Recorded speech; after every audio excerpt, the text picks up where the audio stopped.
Nos metemos en el tema combustibles, Cari. Bueno, vamos a ver cuáles son las modalidades. Aparentemente hay y muchas o algunas que está presentando YPF porque desde las últimas horas se hablaba y mucho, Carlos, respecto del aumento en el tema de combustibles, que podría tener alguna modalidad, según estamos viendo, sobre todo en algunas cargas horarias con distintos precios. No sabemos si eso verdaderamente queda de esta manera. Bueno, lo tenemos en línea.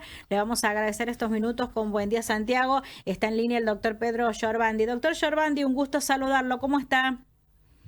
Hola Karina, hola Carlos, buen día, todo bien, gracias por llamarme. Bien, doctor, bueno, sorprende el aumento, estaba dentro de las previsiones. ¿Cuándo se comienza a gestar este nuevo aumento que rige en la República Argentina en materia de combustibles? Sí, el aumento no sorprende, mira, el aumento no sorprende porque ya se venía hablando justamente por el tema de la baja de precios que había hecho oportunamente YPF, después se estabilizó de nuevo los precios, el petróleo hizo una sub y baja, así que el aumento no sorprende.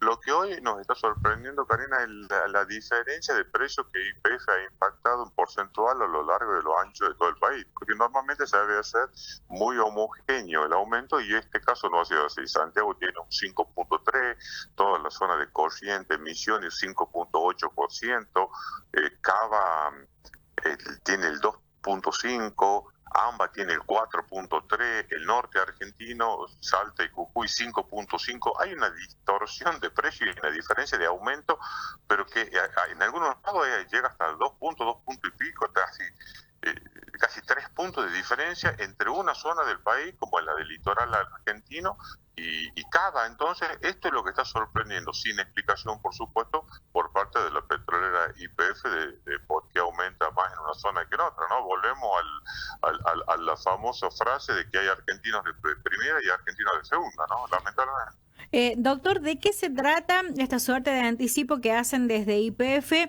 que dependiendo la carga horaria tiene que ver también con el precio? ¿Es así? Porque la información llega inclusive hasta como confusa. Sí, es correcto. Primero que no es aplicativo a todas las estaciones de servicio, es una prueba piloto que está haciendo la petrolera YPF con 4 estaciones en Cava, 4 en AMBA, 2 en Mendoza, 1 en Rosario, 1 en Córdoba. No es en todo, tienen que tener el sistema operativo para que ellos lo puedan hacer o lo vayan controlando y lo quieren ver qué tipo de impacto esto tiene en la gente, en la comunidad. En principio, el descuento que se estaba estableciendo para la carga horaria entre las 0 horas y las 6 de la mañana era 1.2%. En el impacto de la gente, esto ha sonado como poco, digamos, la diferencia o el ahorro que la gente iba a experimentar teniendo que levantarse o andar esa hora a carga de combustible.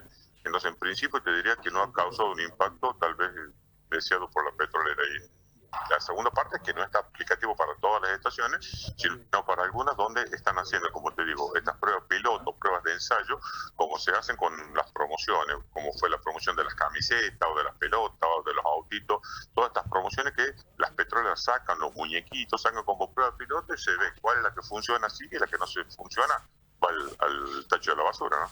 Bien, doctor, ¿pueden aplicarse como siempre suele pasar? Se arranca por la línea de YPF y replicarse también los aumentos en otras líneas de bandera. Sí, seguramente ya han sido impactadas en todo el resto de las petroleras. De hecho, el resto de las petroleras, Gulf, YPF, Gulf llegó YPF, DAPSA también, Puma y Shell, o sea, todas las petroleras han seguido el aumento de la petrolera YPF, que estaba previsto dentro de los cánones del aumento que había sufrido el petróleo a nivel internacional, con el aumento recordemos a la gente, por el bombardeo entre Irán e Israel, y también recordemos a la gente que Irán es uno de los mayores productores de petróleo del mundo, con lo cual estamos hablando de que Irán, Rusia, Arabia Saudita, cuando esos países entran en algún tipo de conflicto, el petróleo tiembla porque son prácticamente juntados 4 o 5 países, el 70% de la extracción del petróleo a nivel mundial. Entonces, uno de estos jugadores que era Irán había entrado en conflicto bélico, bueno, ha despertado todas las alarmas en el sector energético del petróleo, ¿no? Bien, aquí va la consulta del señor Carlos Gómez. Bueno, doctor, buen día, el gusto de saludarlo. Estos costos siempre son trasladables a otras, a otros eslabones de las cadenas productivas? Hola Carlito, buen día, buen Buen día. día. Mira, sí, en el tema del petróleo es inexorable. Cada vez que sube el petróleo, para que vos tengas una idea, la composición de un litro de combustible, la composición del litro de combustible está hecho en el precio final de venta al surtidor, el 40% es el precio del petróleo. El resto es el resto de todos los enseres que hace, digamos, para que ese destinado, ya sea la super o el gasoil, B-Power Nafta, B-Power Diesel, llegue según el activante. Pero el 40% ya es la plataforma de lanzamiento que da el precio del petróleo al precio del litro de combustible. Por eso justamente las alarmas a nivel mundial que el precio del combustible del petróleo no se dispare arriba de los 70, 80 dólares el barril, porque eso iba a causar una conmoción y que después lleva tiempo bajarlo. Bueno, por suerte fue una guerra corta, digamos, un bombardeo corto y que ha llevado estabilidad rápidamente a los mercados mundiales y que el precio del petróleo, digamos, se detuvo ahí, ¿no? Ujú. Es muy importante eso. Sí, ha cambiado, ha variado ahora la dinámica porque los aumentos han comenzado por las otras compañías y después se da en YPF, cuando habitualmente era al revés, ¿no? Sí, porque yo creo que YPF cometió un error técnico cuando bajó el precio rápidamente ante la baja del precio del petróleo de hace 40 días atrás. No vio venir lo que estaba sucediendo en los países estos que acabamos de nombrar con el tema bélico, y por ahí Sí. toma decisiones rápidamente, pero también cuando nos empecemos a acostumbrar a una economía, yo siempre hablo de un dígito anual, las subas y bajas en los commodities internacionales, el petróleo es un commodity internacional, se van a impactar rápidamente en el precio, para la suba o para la baja. Y así debería suceder con una economía que funcione, que esté estable y que esté, digamos, dentro del mundo, que esté integrada al mundo, ¿no? Sí. Esto debería ser normal. Lo que pasa es que nosotros estamos en la Argentina, todavía estamos en una etapa de transición donde hay cosas que las arreglamos con el destornillador, otro con la palanquita y otra la atamos con alambre y bueno, y ahí vamos. Entonces, hasta que esto esté funcionando y esté, digamos, cada cosita en su lugar, y va a llevar tiempo.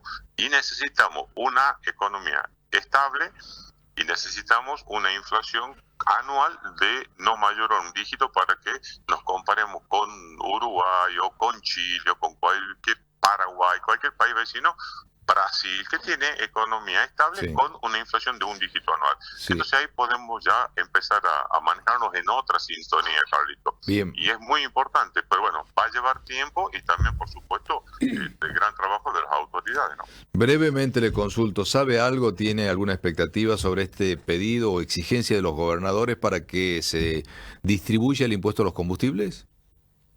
Sí, yo he visto la presentación, me parece muy interesante.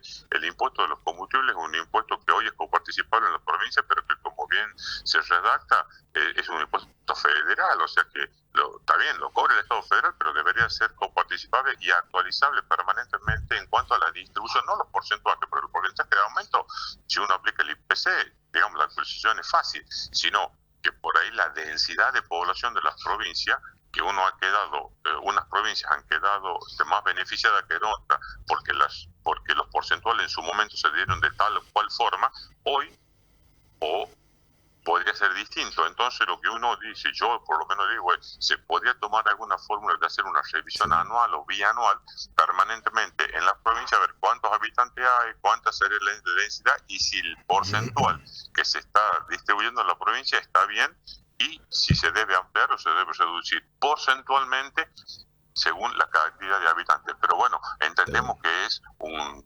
combustible, el combustible es un impuesto federal y que se debe coparticipar a las provincias, correcto. Y me parece que el pedido de los gobernadores también va por una línea de entender de que este es un país federal, ¿no? Bien, es sensato y oportuno entonces. Doctor Pedro Giorvandi, muchas gracias.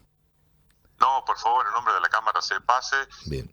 un agradecimiento a ustedes, Carlos, Karina, muchas gracias por llamarme. En nombre de la Confederación Nacional Seiche, de la cual soy secretario, un agradecimiento a ustedes. Permítanme a ustedes saludar a las chicas de producción que siempre tan gentilmente se comunican conmigo. Y como siempre les digo, el teléfono de la Cámara CEPACE Santiago del Estero está siempre abierto para cuando la información lo requiera. Fuerte abrazo y gracias por llamarme. Un abrazo, buena jornada, buena jornada. Ahí está la palabra entonces del doctor Pedro Llorandi, integra la Cámara de Expendedores de Subproductos de Petróleo y Anexos de la provincia de Santiago del Estero.